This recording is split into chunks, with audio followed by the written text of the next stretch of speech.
अस्सलाम वालेकुम नाज़रीन, मैं हूं आपकी होस्ट ज़ोया काजी और आप देख रहे हैं अलसादिया तिबी फाउंडेशन के प्लेटफॉर्म से मुझे। नाज़रीन, जैसा कि आप जानते हैं, अलसादिया तिबी फाउंडेशन हमेशा आपके लिए बेहतरीन प्रोग्राम्स लेकर आता है, बेहतरीन प्रोग्राम ऑर्गेनाइज करता है जिससे आप अपने मसाइल खुद ब खुद हल कर सकते हैं।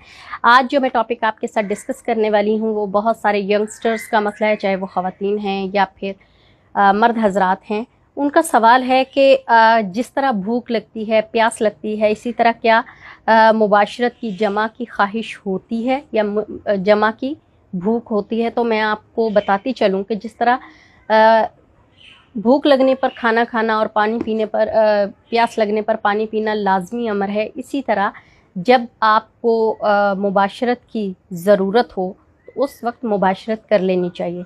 अदरवाइज़ ये सेहतमंद लोगों में 2 से 3 बार एहतलाम की सूरत में हो जाता है। अगर आपको ये बार बार होने लगे